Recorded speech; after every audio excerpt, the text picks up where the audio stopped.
Hello दोस्तों, स्वागत है आप लोग आपसे सर्कल में। इससे पहला वीडियो जो आया था एडिटोरिया का फटाफट 100 का 100 क्वेश्चन हम जो है मात्र 40-45 मिनट में करवा दिए थे। वो वीडियो अगर आप लोग नहीं देखे हैं तो वीडियो मेरे चैनल के प्लेलिस्ट में जाके आप देख सकते हैं। ठीक है, बहुत ही अच्छा क्वेश्चन था। नया एडिटोरिया वार्षिकांक जो आपको दिख रहा होगा 2023 में जो आया है, सितंबर 2023 से सितंबर 2022 के बीच का जो है, ये बिहार और नेशनल इंटरनेशनल सब एक जगह कर दिया है ताकि बीपीएससी एमपीएससी जो होने वाला है उसके लिए इम्पोर्टेंट है। ये सारी जानकारी एक जगह मिल गई है। तो ये क्वेश्चन जो है हम फटाफट 100 तो आपको करा चुके थे। ठीक है, बच गया था उसका नेक्स्ट पोर्शन जो नया जोड़ा था। हम आपको बताए थे वीडियो में कि हम जो नया ऐड किया गया इस किताब में अर्धवार्षिकी को छोड़ के 6 महीने वाला जो था इस साल वाला है, इसमें जो नया चीज़ ऐड किया गया उसको हम जो है एक्सप्लेन कर देंगे ताकि बहुत जगह अभी तक किताब पहुँची नहीं होगी, बहुत लोग खरीदे नहीं होंगे, जिनको नहीं मिला होगा किताब, तो लोग जल्द से जल्द इस वीडियो को देख के क्या करें, अपनी जानकारी इकट्ठी कर ले। चलिए वीडियो में आगे चलते हैं। पहला है चंद्रयान, अंतरिक्ष प्रौद्योगिकी में ऐड किया गया है चंद्रयान वाले को। ठीक है, चंद्रयान को ऐड किया है, आदित्य L1 को ऐड किया है। तो हम लोग अभी चंद्रयान को सबसे पहले देखेंगे। ठीक है, देखिए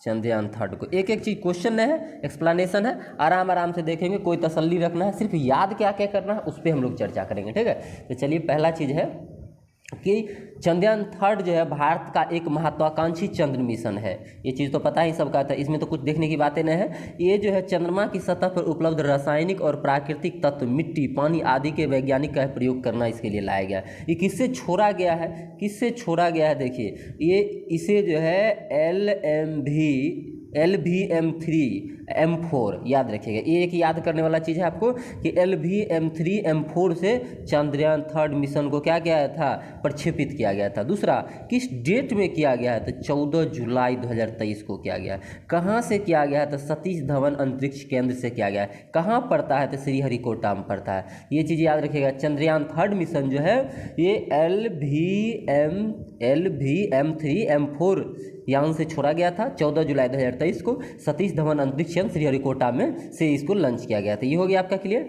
चलिए नेक्स्ट पॉइंट इसमें देखना है कि चंद्रयान 3 ने जो है चंद्रयान 3 जो है चंद्रमा के दक्षिण ध्रुव के पास जो है, ये देख लीजिए पॉइंट, मेंजिनस यू क्रेटर के पास 40 दिन की यात्रा के बाद 23 अगस्त 2023 को उतरा है 6:04 पे। तो ये तो नहीं 6:04, टाइमिंग तो ज़्यादा मायने नहीं रखता है, लेकिन याद रखिएगा चंद्रमा के दक्षिणी ध्रुव पे, किस ध्रुव पे, दक्षिणी ध्रुव पे, मेंजिनस यू क्रेटर के पास। कौन सा क्रेटर, मेंजिनस यू क्रेटर। कितना दिन यात्रा किया था, 14 जुलाई को चला है और 23 अगस्त को पहुंचा, यानी 40 दिन की यात्रा के बाद और 6:04 पे। टाइमिंग तो ज़्यादा इंपॉर्टेंट नहीं है, लेकिन ये जो चीज़ बताया एक्स्ट्रा, दक्षिणी ध्रुव, मेंजिनस यू क्रेटर, 40 दिन की यात्रा, 23 अगस्त 2023 को लैंडिंग। ठीक है, 23 अगस्त 2023 को सॉफ्ट लैंडिंग किया था। ये सारा इंपॉर्टेंट हो गया। चलिए नेक्स्ट है आपका कि चंद्रयान 3 की सफलता पूरा करने में एस सोमनाथ, ये इसरो के अध्यक्ष है। इसरो इसको लॉन्च किया था, तो एस सोमनाथ इसके जो है इसरो के अध्यक्ष हैं। और चंद्रयान 3 जो था इसके प्रोजेक्ट डायरेक्टर कौन थे, चंद्रयान 3 के प्रोजेक्ट डायरेक्टर जो थे पी वीर मथुवेलु और मोहन कुमार जो थे, मोहन कुमार ये मिशन डायरेक्टर थे। तो एक है प्रोजेक्ट डायरेक्टर, ध्यान रखिएगा, एक है चंद्रयान 3 के प्रोजेक्ट डायरेक्टर, एक है mission director. Project director P Veera Muthuvel है और मिशन डायरेक्टर मोहन कुमार है। दोनों को याद रखना। ठीक है, ये चंद्रयान 3 दक्षिणी ध्रुव पे गया था, 23 अगस्त 2023 को लैंड किया है 40 दिन की यात्रा के बाद। और इसे छोड़ा किस डेट को गया था, तो छोड़ा गया था आपको 14 जुलाई 2023 को। किस यान से, LVM3M4 से, सतीश धवन अंतरिक्ष केंद्र श्रीहरिकोटा से। इसमें बहुत चीज़ नया है। देखिए अब नया चीज़ पे चलते हैं। चंद्रयान 3 जो था इसमें कितने, 3 मॉड्यूल थे। कितने मॉड्यूल थे, 3। एक थे प्रोपल्शन मॉड्यूल, दूसरा था लैंडर मॉड्यूल और तीसरा था रोवर मॉड्यूल। ये 3 मॉड्यूल थे। ये तीनों के तीनों आपको याद रहना है। चंद्रयान 3 में कितने module, 3 module, propulsion module, lander module और रोवर मॉड्यूल। ये प्रोपल्शन मॉड्यूल का क्या काम था, ठीक है, ये लैंडर और रोवर को चंद्रमा की कक्षा से 100 किलोमीटर तक जो है इसको पहले तक ले जाके छोड़ देता। ठीक है, ये लैंडर और रोवर को प्रोपल्शन मॉड्यूल क्या किया है, 100 किलोमीटर पहले तक जाके छोड़ दिया है। ठीक है, इसमें एक विशेष तंत्र लगा है जिसका नाम है SHAPE, ठीक है, इसका फुल फॉर्म दे दिया गया है। चलिए अगला है चंद्रयान थर्ड जो है, इसके लैंडर का नाम विक्रम रखा गया है, ये सब रटा होगा आपको। रोवर का नाम प्रज्ञान रखा गया है। तो चंद्रयान थर्ड के लैंडर का नाम क्या है? विक्रम। रोवर का नाम क्या है? प्रज्ञान। ठीक है। और प्रोपल्शन मॉडल कितने मॉडल थे? 3। Propulsion model, lander model, rover model. और ये प्रोपल्शन मॉडल का क्या काम था? चंद्रमा के कक्ष से 100 किलोमीटर तक जाके इसको क्या कर देना? छोड़ देना। किसको? लैंडर और रोवर को। चलिए अब रोवर में कितने पहिए लगे हैं? तो रोवर में 6 पहिया लगा। कितना पहिया? देखिए रोवर में 6 गो चक्का है। ठीक है। रोवर जो ऐसे ऐसे चंद्रमा पर जो है ऐसे ऐसे चलेगा, उसमें 6 पहिया है। कितने पहिया है? 6 पहिया। मतलब इसे तो हम दिखा के बना रहे हैं, ऐसा आकार थोड़ी है उसका। चलिए अगला है कि विक्रम लैंडर पर 4 प्लूड हैं, 4 प्लेट लगे हुए हैं। ये देखिए आदित्य L1 में भी है, विक्रम लैंडर पे है, प्रज्ञान पे भी है। तो ये सब याद रखना पड़ेगा आपको। विक्रम लैंडर में 4 प्लेट हैं। ठीक है। चारों का नाम आपको दे दिया गया, देख लीजिए। और प्रज्ञान रोवर में जो है 2 प्लेट लगे हैं। देखिए लैंडर में 4, लैंडर में कितना?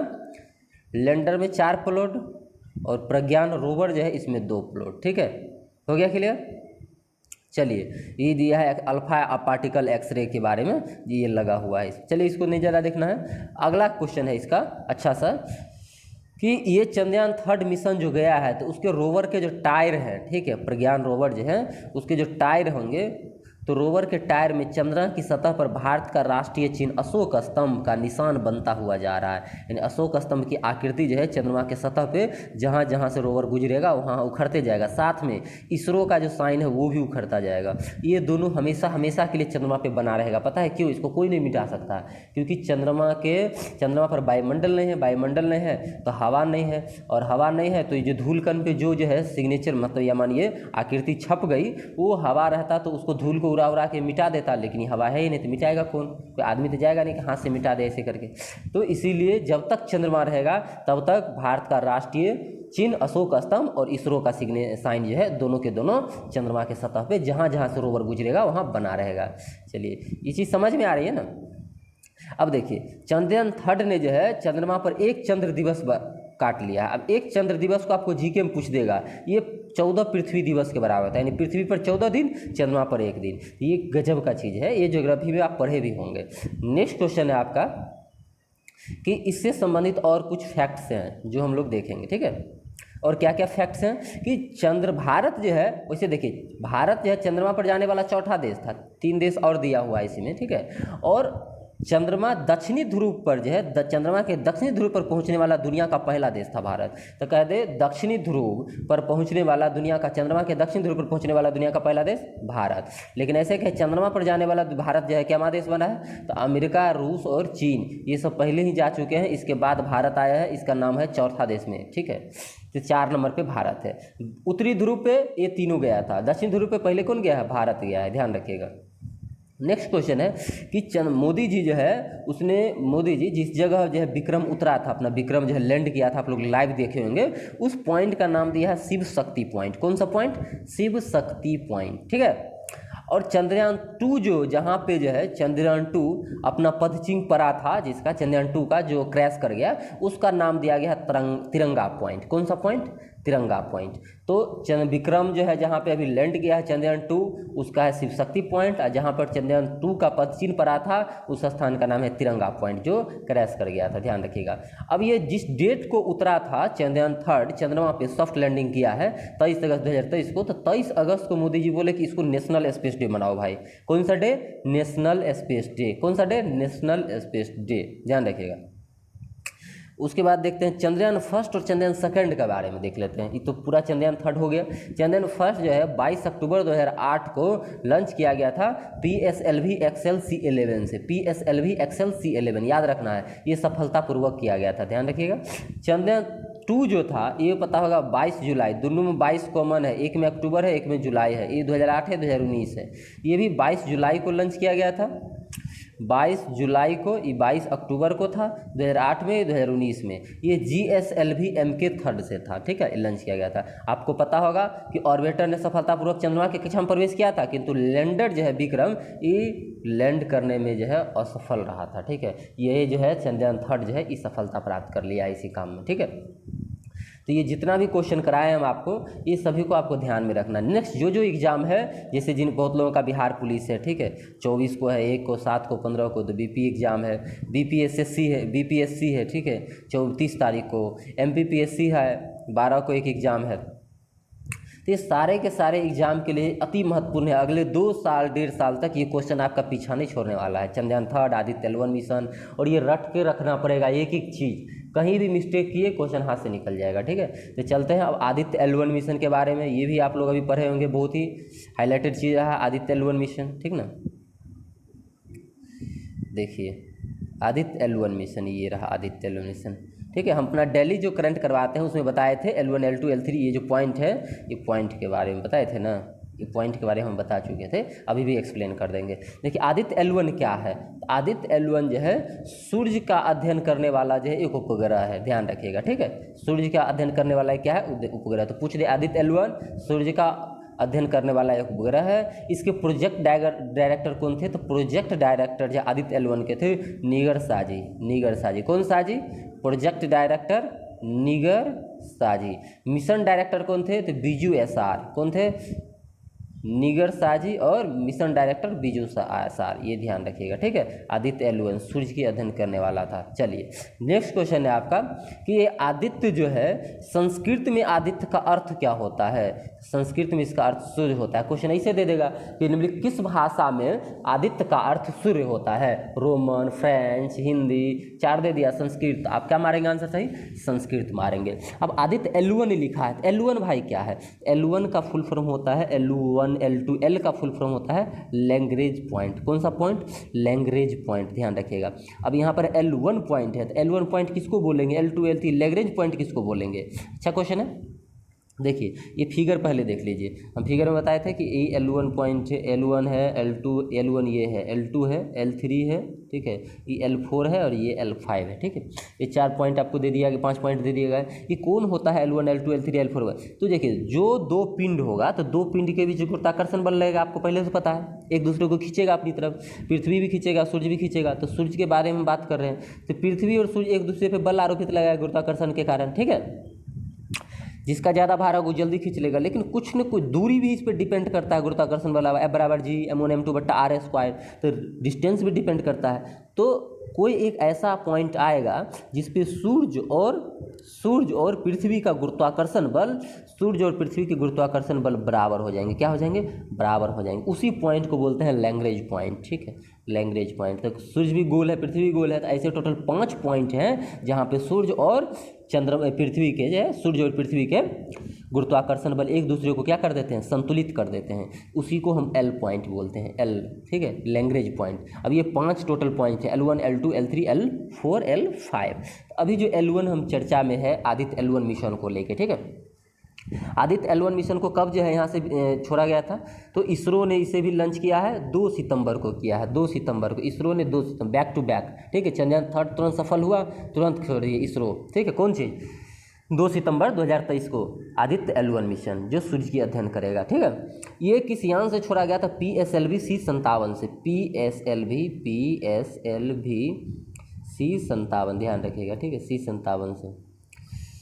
ये हो गया PSLV C57 से प्रक्षेपित किया गया था, ध्यान रखिएगा। 2 सितंबर 2023 को किसने किया, इसरो ने किया। कौन सा मिशन है, आदित्य L1। L1 L2 पता चल गया क्या सा पॉइंट है। अब देखिए L1 पॉइंट जो है ये क्या है, तो L1 पॉइंट पृथ्वी से लगभग 15 लाख किलोमीटर जो है दूरी पर पृथ्वी और सूर्य के बीच में स्थित है। ये ऐसा कोई नहीं कहिएगा कि सूर्य के सतह पे, नहीं, सूर्य और पृथ्वी के बीच ये है, लेकिन पृथ्वी से 15 लाख किलोमीटर इसकी दूरी है, ध्यान रखिए। L1 पॉइंट ये क्या करेगा, L1 पॉइंट के पास जो है आदित्य L1 मिशन जो है L1 पॉइंट में प्रभाव मंडल में जाएगा, रहेगा, और यहाँ से सौर वायुमंडल, सौर चुंबकीय तूफान, पृथ्वी के चारों ओर जो पर्यावरण है उसके, इस सब के बारे में अध्ययन करेगा वहीं से बैठा बैठा, यानी दोनों के बीच में रहेगा, ध्यान रखना, ठीक है। अब समझ में आएगा ना कि ये सतह पे नहीं उतरेगा, ऐसा नहीं कि सतह गर्म है उतरेगा सूर्य जला देगा सबको, ठीक है, उसमें तो इतना आगे है, तो वहाँ पर तो जा ही नहीं रहा है, ठीक। समझ में आ गया होगा। तब सूर्य और पृथ्वी के जो है चारों तरफ जो 5 गो बिंदु L1 L2 L3 L4 L5 हो गया, समझ में आ गया ना। ये L1 L2 L3 L4 L5 जो था लैग्रेंज पॉइंट, ये किसके नाम पे रखा गया था? तो L1 L2 L3 point Italy के खगोल शास्त्री थे। कहाँ के खगोल शास्त्री थे? इटली के, ध्यान रखिएगा, इटली के खगोल शास्त्री थे। उन्हीं के नाम पे जोसेफ लुइस लैग्रेंज के नाम पे, ठीक है, L1 L2 यानी लैग्रेंज पॉइंट नाम दिया गया। इटली के खगोल शास्त्री हैं जोसेफ लुइस लैग्रेंज, उसी के नाम पे लैग्रेंज पॉइंट इसका नाम दिया। ये 5 पॉइंट है, L1 L2 L3 L4 L5। तो अब याद रहेगा ये सब के सब, ठीक है। ये सूर्य और पृथ्वी के प्रणाली के ऑर्बिटर में 5 गो बिंदु है ऐसा। अब ये जो आदित्य L1 था बताए थे, इस पर भी प्लॉट लगा होगा, ठीक है। उधर बता दिए थे विक्रम पे और रोवर पे प्लॉट, ठीक है। एक पे होगा 4, एक पे होगा 3, और इस पे कितने हैं? तो इस पे 7 प्लॉट है। कितने प्लॉट है? 7। आदित्य L1 जो है इसमें 7 प्लॉट लगे हुए हैं। आदित्य L1 पे कितने प्लॉट है? 7 प्लॉट है, जो सूर्य का जो है विस्तृत अध्ययन करेगा, यही प्लॉट अध्ययन करेगा, ध्यान रखिएगा। इसमें 4 प्लॉट जो है सूर्य से प्रकाश का निक्षेपण करेंगे, और शेष 3 प्लॉट जो बच गया ये प्लाज्मा और चुंबकीय क्षेत्र के मापदंड को ज्ञात करेगा। ये जो प्लॉट लगा होता है ना, यही तो ज्ञात करता है, मतलब कि अध्ययन करता है सब चीज़ का। तो वही विक्रम पे देखिएगा क्या प्लॉट है, प्रज्ञान रोवर पे क्या प्लॉट है। ये जो 7 प्लॉट आदित्य L1 मिशन पे है, इसी में से 4 प्लॉट जो है ये सूर्य के प्रकाश के निरीक्षण करेंगे, यानी सूर्य के प्रकाश के बारे में पूरा विस्तृत जानकारी लेगा, ठीक है। और 3 गो प्लॉट जो बच गया वो प्लाज्मा और चुंबकीय क्षेत्र, वहाँ पर जो है उसकी स्थानीय मापदंड लेगा कि यहाँ पर जो प्लाज्मा क्या है, चुंबकीय क्षेत्र की क्या स्थिति है, ये सारी चीज़ की जानकारी लेगा। तो देखिए पूरा का पूरा आपका जो है हम आदित्य L1 मिशन का हरा दिए। अब बचा है इसमें अगला पॉइंट है इन्वायरमेंट में, ठीक है। इन्वायरमेंट में आते हैं। इन्वायरमेंट भी बहुत ज़्यादा जरूरी होता है। अब के एग्जाम में, पहले एग्जाम में नहीं पूछता था इन्वायरमेंट, अब क्या किया है कि BPSC सीख रहा है UPSC और UPPCS से। तो इन्वायरमेंट देखिएगा UPSC और UPPCS में प्रचुर मात्रा में रहता है। पिछले बार दरोगा इन्वायरमेंट दे दिया था 5 क्वेश्चन, BPSC दे दिया था 7-8 क्वेश्चन। तो ये जो है धीरे धीरे क्या हो रहा है बढ़ रहा है इन्वायरमेंट की संख्या। तो हमें भी क्या करना होगा, अपनी तैयारी में बढ़ाना होगा इन्वायरमेंट की संख्या को।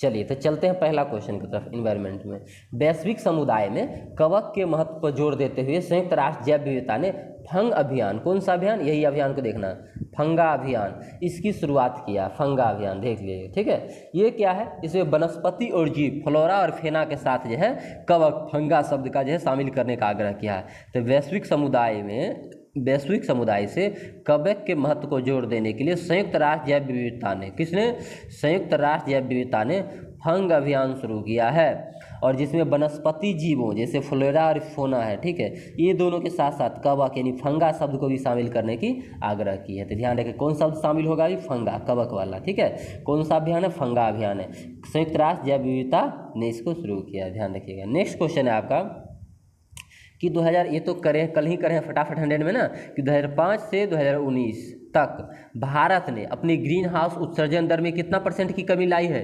33% की कमी लाई है, ठीक है। और ये भारत की जो है UNFCCC के प्रति उसकी जो है प्रतिबद्धता को रेखांकित करता है, दिखाता है। आपको पता होगा कि 2030 तक भारत अपनी उत्सर्जन क्षमता 2005 के स्तर पर जो है स्तर से 45% कम करने के लिए जो संकल्प ले रखा है। तो ये जो संकल्प है भारत का कि 2030 तक हम अपनी उत्सर्जन क्षमता 2005 के स्तर से 45% कम कर देंगे।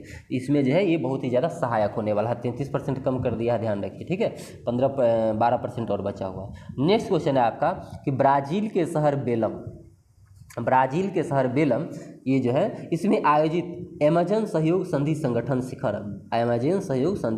संगठन सम्मेलन ये कहाँ हुआ था, ब्राज़ील के शहर बेलम में। कहाँ हुआ है, ब्राज़ील के शहर बेलम में। दक्षिणी अमेरिकी देश के ने प्रमुख अमेज़न वर्षा वन की जो है सुरक्षा की प्राथमिकता जो है ये ली है। ध्यान रखिएगा, अभी अमेज़न सहयोग संधि संगठन शिखर सम्मेलन कहाँ हुआ है, तो ब्राज़ील के बेलम में। इसमें क्या रखा गया, तो अमेज़न वर्षा वन की जो है सुरक्षा कैसे की जाए इसकी जो है बात हुई थी। चलिए अब भारत की G20 का अध्यक्षता कर रहा है, ठीक है। तो भारत G20 की अध्यक्षता, अगला अध्यक्षता कौन करेगा बताइए, अभी 18वां 19वां अध्यक्षता कौन करेगा 2024 में, ब्राज़ील करेगा। ध्यान देखिए कौन करेगा, ब्राज़ील। तो ये क्वेश्चन है आपका G20 के अध्यक्षता के तहत चौथी पर्यावरण और जलवायु स्थिरता कार्य समूह और पर्यावरण और जलवायु मंत्री की बैठक कहाँ हुई थी? तो चेन्नई में हुई थी, चेन्नई में। चौथी पर्यावरण जलवायु स्थिरता कार्य समूह और पर्यावरण जलवायु मंत्री की बैठक चेन्नई में हुई थी। नेक्स्ट क्वेश्चन है आपका कि बम्बई हाई कोर्ट की गोवा पीठ ने गोवा सरकार को महदोई वन्यजीव अभ्यारण्य और अन्य क्षेत्र को वन्यजीव संरक्षण के तहत बाघ रिजर्व घोषित करने का निर्देश दिया। आप क्वेश्चन कैसे पूछेगा? अभी महदोई वन्यजीव अभ्यारण्य कहाँ है? ठीक है, तो कहाँ है? गोवा सरकार को दिया है, तो इसमें सब गोवा में है। ठीक है, अब ये क्या बन रहा है? तो बाघ रिजर्व घोषित किया जा रहा है। ये बम्बई हाई कोर्ट की गोवा पीठ ने जो है गोवा सरकार को बोला है कि जो है महदई वन्यजीव अभयारण्य इसको बाघ रिजर्व के रूप में बनाइए। ठीक है, तो ये चीज़ पूरा एकदम कॉन्सेप्ट आपका क्लियर हो जाता है। ऐसे अगर ऑप्शन दे देते तो हम ऐसे देते महदई वन्यजीव अभयारण्य कहाँ है, 4 ऑप्शन दे देते बस, या फिर देते बम्बई हाई कोर्ट ने जो है महदई वन्यजीव अभयारण्य को क्या बनाने की घोषणा, मतलब कि ये दिए निर्देश दिए तो बाघ रिजर्व, हाथी रिजर्व, तो इसमें पूरा स्पष्ट नहीं होता। आपको पता चला बम्बई हाई कोर्ट ने जो है गोवा पीठ को, गोवा सरकार जो है बम्बई हाई कोर्ट की गोवा पीठ ने गोवा सरकार को क्या दी है? महदई वन्यजीव अभयारण्य को बाघ रिजर्व बनाने की निर्देश दी है। ठीक है, नेक्स्ट क्वेश्चन है आपका कि नई वैश्विक वित्तीय संधि के लिए शिखर सम्मेलन का आयोजन पेरिस फ्रांस में किया गया था। तो नई वैश्विक वित्तीय संधि ये 2023 में किया गया था। कहाँ हुआ है? पेरिस फ्रांस में इसका सम्मेलन हुआ, ध्यान रखिएगा। ठीक है, अब इसी में जो है नई वैश्विक वित्तीय संधि जो हुआ है पेरिस फ्रांस में आयोजित किया गया था। इस शिखर सम्मेलन की घोषणा कहाँ की गई थी? तो कॉन्फ्रेंस ऑफ पार्टीज 27 COP 27 में। बताइए COP 27 कहाँ हुआ था? ऑप्शन में कमेंट मारिए, शर्म अल शेख या पाकिस्तान, कहाँ, या इनमें से कोई नहीं।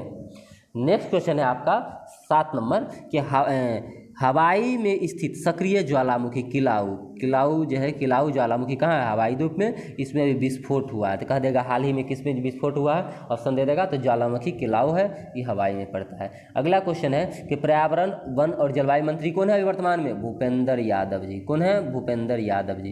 तो भूपेंद्र यादव जी ने मेरी लाइफ नामक एक मोबाइल एप्लीकेशन लॉन्च किया। कौन सा? मेरी लाइफ एक मोबाइल एप्लीकेशन। कहाँ लॉन्च किया है? दिल्ली में लॉन्च किया है, ध्यान रखिएगा। फिर से इसको रिपीट कर देते हैं। पर्यावरण वन जलवायु परिवर्तन मंत्री कौन है? तो भूपेंद्र यादव हैं। ठीक है, इन्होंने नई दिल्ली में मेरी लाइफ नामक मोबाइल एप्लीकेशन का क्या शुभारंभ किया है। ये क्यों लाए? ये ऐप जो है पर्यावरण को बचाने में नागरिक और उनके जो है विशेषकर युवा को शक्ति प्रदान करेगा, तो ध्यान रखिएगा सारे के सारे फैक्ट्स। नेक्स्ट क्वेश्चन है कि यूरोपीय संघ ने ग्रीन हाउस गैस उत्सर्जन को कम करने के लिए फिट फॉर 55, बहुत अच्छा क्वेश्चन है।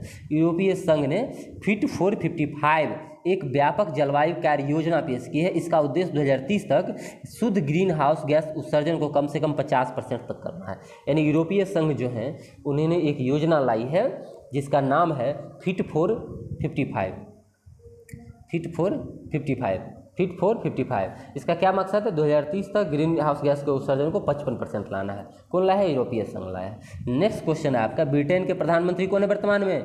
ऋषि सोनक जी। उन्होंने ब्राज़ील में जो है अमेजन फंड में, कौन से फंड में? अमेजन फंड, ब्राज़ील का ही फंड है अमेजन फंड, उसमें $101 मिलियन से अधिक का योगदान देने की घोषणा की है। बोला हम $101 मिलियन से भी अधिक रुपया देंगे। किस में देंगे? अमेजन फंड में। अमेजन फंड कहाँ का है? ब्राज़ील का है। ये कौन देंगे? तो ऋषि सोनक। क्या है? ब्रिटेन के प्रधानमंत्री। अरे भाई क्यों देंगे? तो दक्षिण अमेरिका वर्षा वन जो है, दक्षिणी अमेरिकी वर्षा वन, उसे वन की कटाई को रोकवाना है। ठीक है, वन बहुत इंपॉर्टेंट है सभी चीज़ों के लिए, हवा वायु खाना सब चीज़ जो है आप उसी से लेते हैं, जल उल सबके लिए उत्तरदायी है। तो ब्रिटेन के प्रधानमंत्री ऋषि सोनक जी ब्राज़ील में अमेजन फंड में $101 मिलियन रुपया योगदान में देंगे। नेक्स्ट क्वेश्चन है कि एक संस्था है UN economic and social commission for Asia and the Pacific ने हाल ही में रेस टू नेट जीरो शीर्षक से एक रिपोर्ट जारी किया। तो क्वेश्चन दे देगा रेस टू नेट जीरो शीर्षक से जो है रिपोर्ट किसने जारी किया? तो ध्यान रखें यूएन की economic and social commission for Asia and the Pacific, ये शॉर्टकट ये दे लिखे। ठीक है, स्कैप। नेक्स्ट क्वेश्चन है कि यूएनईपी द्वारा turning of the tap how the world can end plastic pollution and create the circular economy। ठीक है, इस शीर्षक से एक रिपोर्ट जारी किया, बहुत अच्छा है। ठीक है, यूएनईपी द्वारा जारी किया गया है। ठीक है, turning of the tap, how the world can and plastic pollution and create a circular economy. ठीक है, सर्कुलर इकोनॉमी, ये आप याद रखना है। मतलब 2 बार 3 बार पढ़िएगा ना तो ये ऑटोमेटिक आपके दिमाग में आधा से ज़्यादा चीज़ रहेगा, ऑटोमेटिक जब ऑप्शन आएगा तो मार देंगे सही। अगला है राष्ट्रीय बाघ संरक्षण प्राधिकरण ने, कौन से, राष्ट्रीय बाघ संरक्षण प्राधिकरण ने NATCA, ठीक है, इन्होंने घोषणा किया है कि अरुणाचल प्रदेश में, अरुणाचल में दिबांग वन्यजीव अभ्यारण्य को जल्द ही बाघ अभ्यारण्य के रूप में अधिसूचित किया जाएगा। तो क्वेश्चन आएगा दिबांग वन्यजीव अभ्यारण्य क्या है, कहाँ है, तो अरुणाचल प्रदेश। इसको क्या बनाया जाएगा, तो बाघ अभ्यारण्य बनाया जाएगा। समझ में आएगा ना, कौन किया है, तो राष्ट्रीय बाघ संरक्षण अधिकरण द्वारा ये घोषणा किया गया है। नेक्स्ट है ऑस्ट्रेलिया ने जो है, किस देश ने, ऑस्ट्रेलिया ने, देश का नाम याद रखना है, किसने, ऑस्ट्रेलिया ने कार्बन डाइऑक्साइड के उत्सर्जन को कम करने के लिए क्या किया है, सेफगार्ड मैकेनिज्म लॉन्च किया है। ध्यान रखिएगा, सेफगार्ड मैकेनिज्म किसने लॉन्च किया, तो ऑस्ट्रेलिया ने। किस लिए लॉन्च किया है, तो कार्बन डाइऑक्साइड के उत्सर्जन को कम करने के लिए। कल जो हम वीडियो में बताए थे कि एक बार पढ़ने के बाद याद रहेगा, तो यही पद्धति देखिए ना। अभी आपके माइंड में थोड़ा सा आपको बुरा लगेगा क्योंकि नया नया पद्धति है, तो आपको जो है थोड़ा सा ये लगता है क्या बोल रहा है बार बार एक ही चीज़ को बार बार कीजिए ना। आप सपना में सो के उठेगा, आप सोए हुए मुँह पे से पानी मारा था, ठीक है, आप उठे, कोई पूछ दिया कि बताओ कि अभी कौन से बाघ वन्यजीव अभ्यारण्य को बाघ अभ्यारण्य के रूप में सूचित किया जाएगा राष्ट्रीय बाघ संरक्षण अधिकरण की घोषणा के हिसाब से, तुरंत कहेंगे दिबांग वन्यजीव अभ्यारण्य अरुणाचल प्रदेश में है वो, ठीक है। तो ऐसे नींद में भी आप आंसर बोल दे, ऐसा तरीका अपनाइए, ठीक है। ऐसा नहीं कि ऑप्शन देख के ही फिर बताएं आपकी क्या होगा आंसर। चलिए, अभी गज उत्सव मनाया गया था 2023, गज उत्सव 2023 9 अप्रैल को उद्घाटित किया गया था असम में, और काजीरंगा वन्यजीव अभ्यारण्य असम का है, पता होगा, और राष्ट्रपति द्रौपदी मुर्मू जी किए थे। तो राष्ट्रपति द्रौपदी मुर्मू ने असम के काजीरंगा उद्यान में गज उत्सव का जो है उद्घाटन की थी 9 अप्रैल को। सारे के सारे फैक्ट्स याद होने चाहिए। अगला है थानाथाई पेरियार वन्य अभ्यारण्य जो है कहाँ पड़ता है, तो तमिलनाडु सरकार का जो है ये योजना है। एक सेकंड रुकिएगा, ये तमिलनाडु सरकार का 18वां वन्यजीव अभ्यारण्य जो है घोषित किया गया है। ध्यान रखिएगा, 18वां थेनाथाई, क्या थेनाथाई वन्यजीव अभ्यारण्य जो है, ध्यान रखिएगा, थेनाथाई पेरियार वन्यजीव अभ्यारण्य किस सरकार के, तमिलनाडु सरकार, क्या है, 18 नंबर का है। ध्यान रखिएगा, हो गया।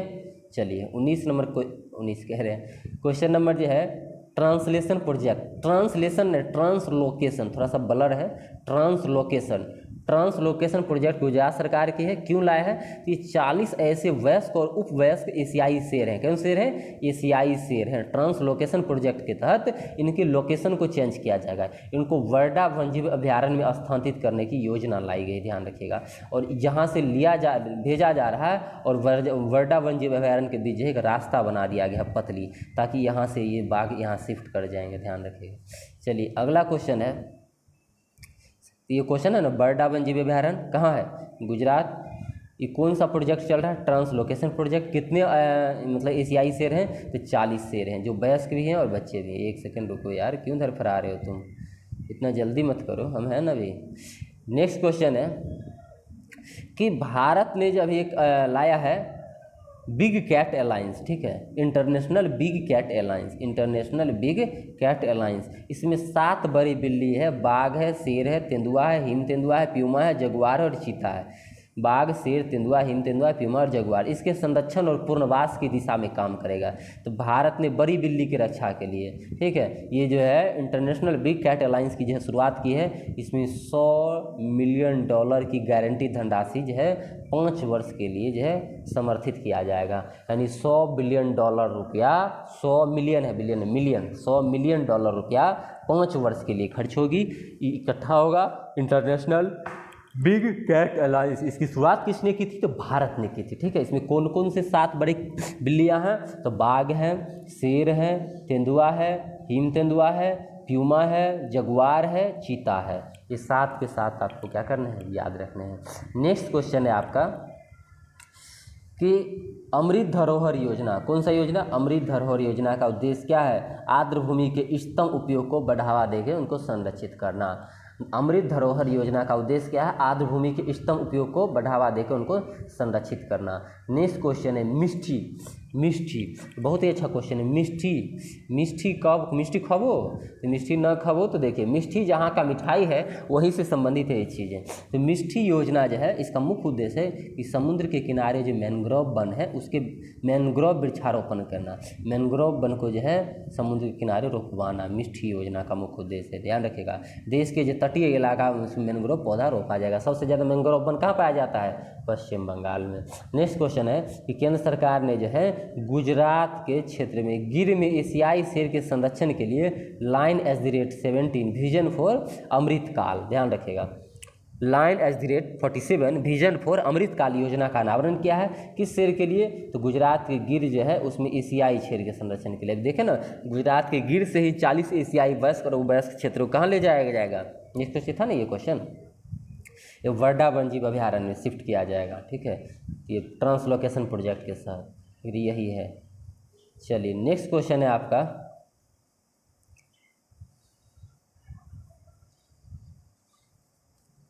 कि 1972 में एक हुआ था सम्मेलन जिसका नाम था स्टॉकहोम सम्मेलन, ठीक है, स्टॉकहोम सम्मेलन 1972 में। 2022 में इसके 50 साल पूरे हो गए हैं।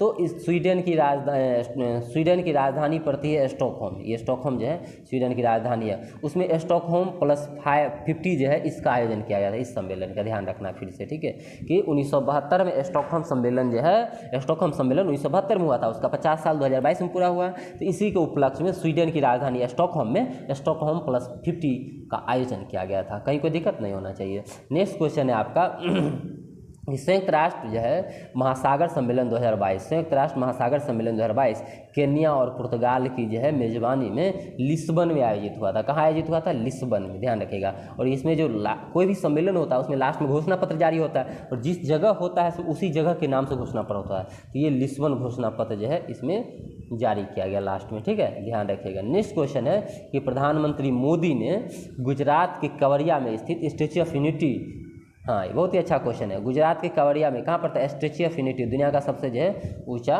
मूर्ति है गुजरात में, गुजरात के केवड़िया में स्टैच्यू ऑफ यूनिटी। ये mission life style for environment इसका फुल फॉर्म है, ठीक है, इसका शुभारंभ किया था, ध्यान रखिएगा। इसके तहत क्या होगा? इसके तहत जो है कम से कम 80% गांव और शहरी स्थायी निकाय को 2028 तक पर्यावरण के अनुकूल बनाने का टारगेट रखा गया है। Mission life style for environment, ध्यान रखिएगा, life style for environment, mission life, यही है। ये गुजरात के केवड़िया के स्टैच्यू ऑफ यूनिटी जो है उसमें जो है इसका शुभारंभ किया गया था। इसका उद्देश्य क्या है कि 80% गाँव जो और शहर जो होगा इसकी स्थानीय निकाय 2028 तक पर्यावरण के अनुकूल बन जाएगा। तो दोनों याद रखना, सारा का सारा कहानी आपको। नेक्स्ट क्वेश्चन है आपका कि केंद्रीय पर्यावरण और वन और जलवायु परिवर्तन मंत्री कौन है? अभी तुरंत थोड़ा देर पढ़ के आया, भूपेंद्र यादव। इन्होंने 28 सितंबर 2022 को दुबई में, कहाँ पे? और संयुक्त अरब अमीरात में, दुबई संयुक्त अरब अमीरात में हुए 8वां वर्ल्ड ग्रीन इकोनॉमी समिट के दौरान मंत्रिस्तरीय गोलमेज सम्मेलन में भारत का प्रतिनिधित्व कर रहे थे। क्वेश्चन कुछ भी आ जाएगा कि 8वां वर्ल्ड ग्रीन इकोनॉमी समिट में भारत के प्रतिनिधि कौन थे? तो भारत के प्रतिनिधि कौन थे? भूपेंद्र यादव जी थे। कहाँ हुआ है? संयुक्त अरब अमीरात दुबई में हुआ है, ठीक है, ध्यान रखिएगा।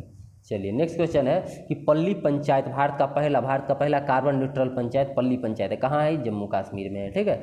नेक्स्ट क्वेश्चन है कि यमुना पर जो है, यमुना पर आज़ादी का अमृत महोत्सव कार्यक्रम रखा गया, जिसका जो है अर्ध गंगा अवधारणा के तहत जो है शुरू किया गया था। यमुना पर, किस पे? यमुना पर आज़ादी का अमृत महोत्सव कार्यक्रम में अर्ध गंगा अवधारणा के तहत नई पहल की शुरुआत की गई। इसमें दो चीज़ ध्यान रखना, एक है जलज पहल। कौन सा पहल? जलज पहल। इसका उद्देश्य गंगा नदी के तट के जो आसपास के जो आजीविका को अवसर को बढ़ाना है। ऐसे 26 स्थानों को जो है चिन्हित किया गया है, ठीक है, ध्यान रखिए। जलज पहल के तहत गंगा नदी के आसपास के इलाका जो आजीविका के अवसर को बढ़ाना है, 26 जगह को पॉइंटेड किया गया है। दूसरा था प्राकृतिक खेती पर्यटन संबंधी। दूसरा क्या था? प्राकृतिक खेती संबंधी पर्यटन संबंधी।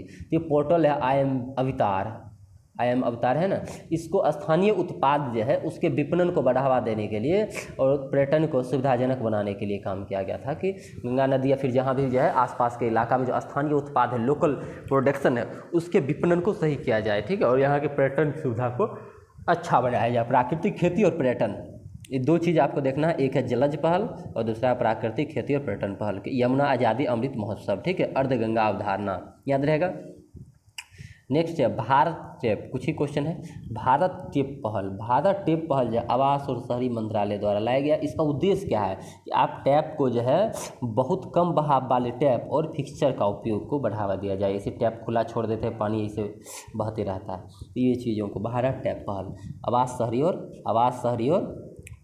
आवास शहरी मंत्रालय, ध्यान रखिएगा। एक जलदूत ऐप ग्रामीण विकास मंत्रालय ने जारी किया था, ठीक है। इसका प्रयोग गांव में चयनित कुआं के जल स्तर की पहचान करने के लिए, जल दूत यानी कुआं में जल का स्तर को पता लगाएगा, ध्यान रखिएगा। अब ये लास्ट क्वेश्चन है आज का कि यूएनसीसीडी ने COP15 का आयोजन जो है कोटे डी आइवर के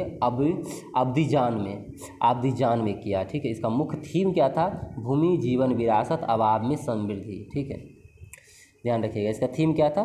भूमि जीवन विरासत अभाव में समृद्धि की ओर, ठीक है। यूएनसीसीडी COP15 कहाँ हुआ? कोटे डी आइवर अभियान में, ध्यान रखिएगा। तो ये जो आज का जो वीडियो था, आप लोग कमेंट सेक्शन में ज़रूर बताइएगा कि कैसा लगा आप लोगों को वीडियो, ठीक है। ये टोटल एडुटेरिया का जो नया सेक्शन दो आपको अंतरिक्ष में प्रौद्योगिकी में 2 चीज़ था, तंजान और आदित्य, L1 पूरा रट चुके होंगे और इन्वायरमेंट था। ये सारे के सारे चीज़ हम लोग कंप्लीट करने की कोशिश किए। अब नेक्स्ट वीडियो में मिलेंगे इसके नेक्स्ट पार्ट के साथ।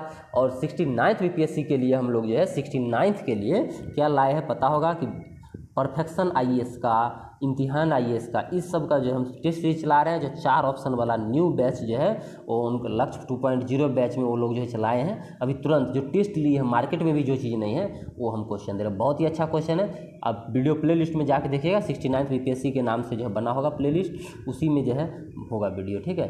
बिहार पुलिस का जिनका एग्जाम है तो उनको बिहार पुलिस के लिए भी जो हम सेट करवाए हैं, 3 सेट हो चुका है, 2-3 सेट और हम जो है अभी 1-2 दिन के अंदर ही कराने वाले हैं। तो प्ले लिस्ट में जाके थोड़ा सा वीडियो की क्वालिटी उतनी अच्छी नहीं होगी, लेकिन कंटेंट बहुत ही तगड़ा होगा। क्वालिटी नहीं, कंटेंट पे आप लोगों को ध्यान देना है, ठीक है। वीडियो अच्छा नहीं दिखने में लग रहा है, चलो हम छोड़ के भाग जा रहे हैं, शुरू से अंत तक बने रहिए। बहुत सारी चीज़ आपको जो ऑटोमेटिकली क्या कर दिया जाएगा, याद करा दिया जाएगा। जो लोग नए हैं यूट्यूब चैनल को सब्सक्राइब कीजिए, वीडियो को लाइक और शेयर जरूर कीजिएगा। धन्यवाद, मिलते हैं अगले वीडियो में।